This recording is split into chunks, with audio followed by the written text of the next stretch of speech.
Bonsoir Président. Bonsoir. Que nous vaut votre visite ce soir à Sainte-Anne? J'avais beaucoup de choses à faire à Sainte-Anne. J'avoue, après la belle soirée à Vieux Habitants, on a réuni un peu tous les camarades, tous les amis, tous les alliés, bref. Et il me fallait revenir à Sainte-Anne ce matin. Il y avait l'étape du TGVT, la voile traditionnelle, le tour de la Guadeloupe, la voile traditionnelle. Et puis je me suis retrouvé embarqué avec une vingtaine de chefs d'entreprise à Surgy. Mais finalement, je n'ai pas pu faire l'étape. Je suis arrivé vers 13h. Donc finalement, on a vu un peu tout le monde.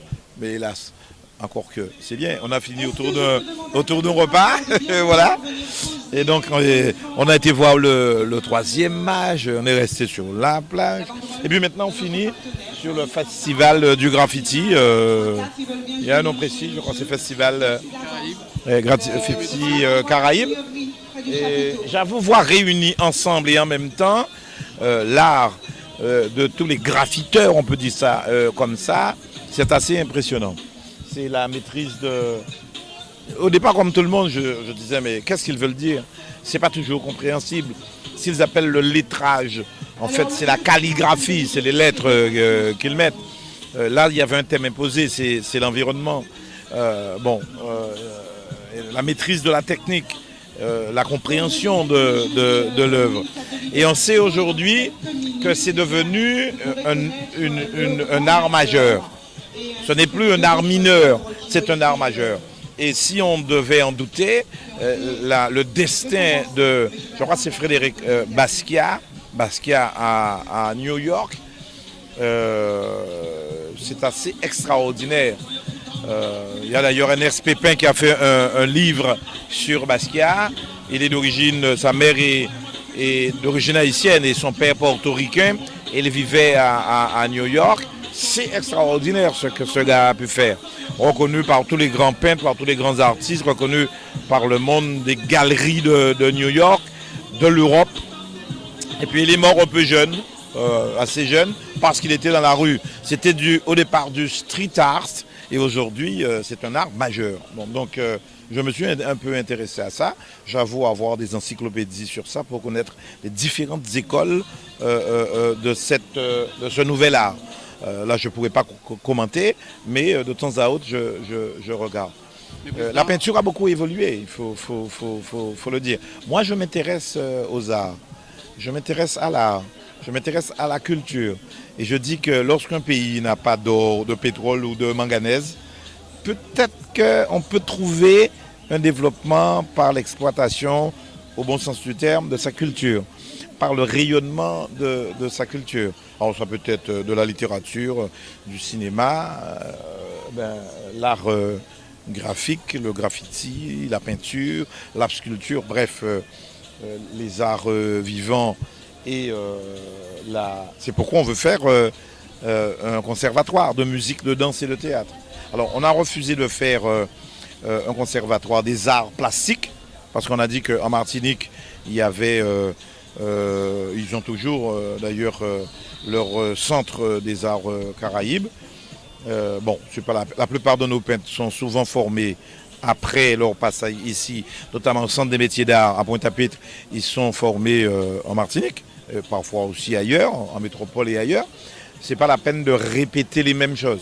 Bon, j'ai vu le Chimi pour ça. Il m'a dit, Victorin, je ne peux pas dire que je ne vais pas créer aussi un conservatoire de musique, de danse et de théâtre. Et qu'on va se retrouver pour mutualiser les choses au niveau de l'enseignement supérieur. Bon, très bien. Ça veut dire que nous devrons peut-être donner des champs supplémentaires dans toute la formation initiale pour les arts plastiques ici. Je verrai ça le moment venu avec notamment le maire de Pointe-à-Pitre, avec Cap Excellence, peut-être avec les autres agglos, pour voir si on peut trouver un accord pour le développement des arts.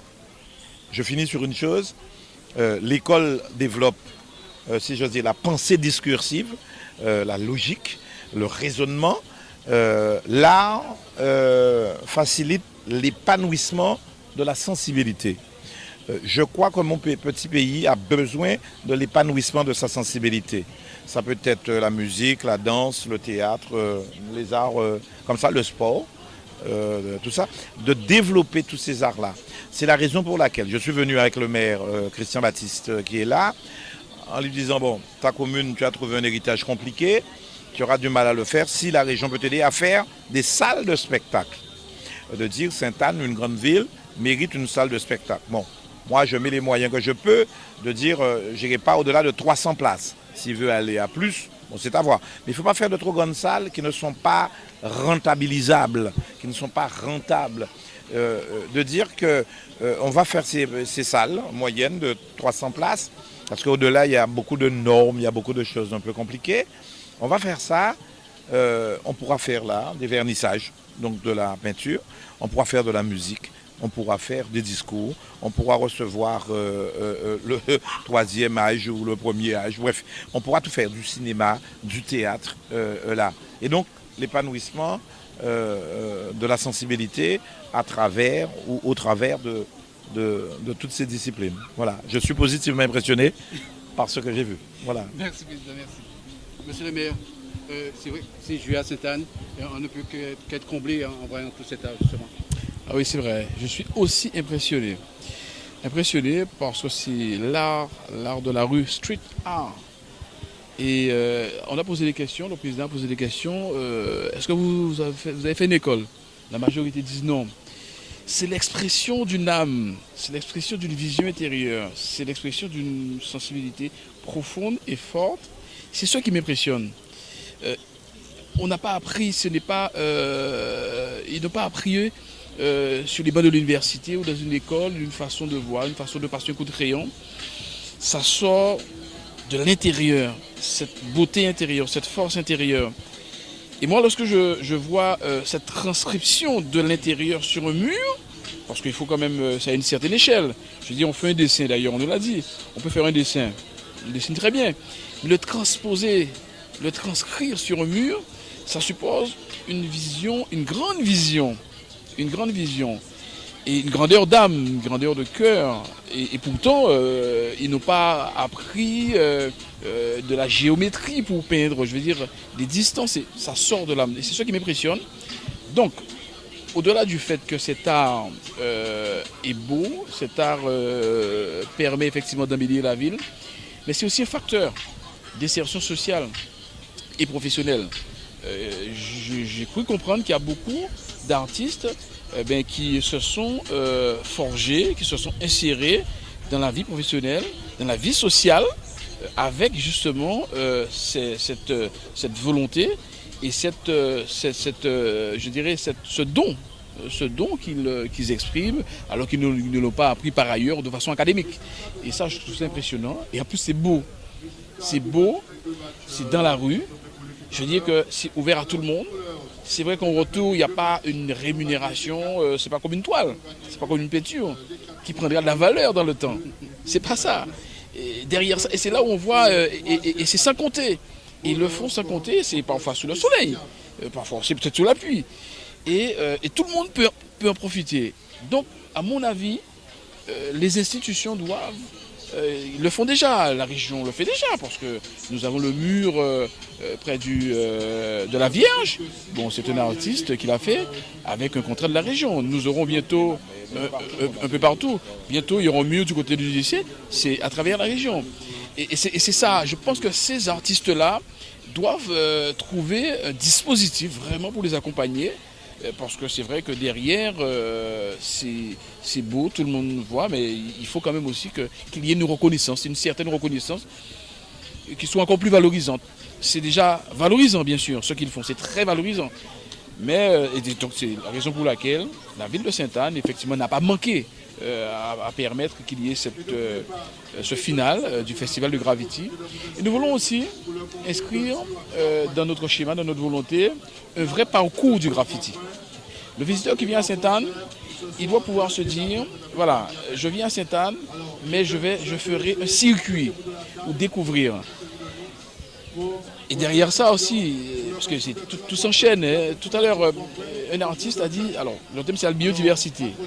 Il lui dit, bon, je ne mets pas biodiversité parce que diversité ça peut aller vers la division, je mets bio-université. Mais c'est quoi l'université? On fait un circuit du graffiti quelque part aussi, à un moment donné, on va rester dans un restaurant pour déjeuner. On va rester dans un bar pour se rafraîchir. Derrière, il y a toute cette valorisation économique.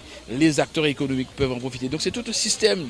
C'est vraiment un système interactif. C'est l'univers qui... Voilà. Et je crois qu'à travers le graffiti, on a beaucoup à apprendre et on a encore beaucoup à découvrir et beaucoup à faire en termes de retombées économiques et culturelles. Et bien évidemment, je l'ai dit tout à l'heure, social, parce que c'est un facteur d'épanouissement personnel. C'est de l'épanouissement. C'est l'individu qui s'épanouit en faisant cet art. Mais nous aussi qui regardons, c'est un épanouissement pour nous. C'est un émerveillement, je dirais même. Une dernière question, monsieur le maire. Vous envisagez de faire le reste du stade? Bien sûr, bien sûr. Alors, parce que bon, alors, a priori, ce serait plus intéressant de faire la devanture, mais nous prévoyons quelques travaux parce que bon, le stade n'est pas totalement terminé. Donc on va peut-être commencer, continuer de l'autre côté, du côté du collège. D'ailleurs, le mur du collège qui est déjà aussi, donc le conseil général a fait d'efforts, nous allons harmoniser. Et là encore, c'est intéressant parce que quand même c'est un collège où il y a quand même près de 1000 élèves. Et c'est 1000 élèves qui tous les jours pourront voir ce mur. D'ailleurs déjà ici, parce qu'en fait c'est ici que les parents y posent, donc déjà c'est déjà très bien. Donc une partie du stade, donc tous les jours, c'est quand même 1000 élèves, des enfants. Et ça aussi peut susciter des vocations. Et donc je pense que c'est une très bonne idée, en tout cas où c'est un hasard heureux, que nous puissions commencer par les murs du stade qui se trouvent juste à côté du collège, qui est un lieu d'éducation, qui est un lieu de transmission du savoir, qui est un lieu aussi de l'épanouissement. Et donc il y a cette symbiose entre ce que nous avons fait là et aussi l'environnement. C'est le thème de la biodiversité, mais j'apprécie bien ce thème de biodiversité. On vous dit merci, monsieur le maire. Je vous en prie. Monsieur le président, merci. Et au plaisir. Au plaisir. Merci à Sainte-Anne TV. TV.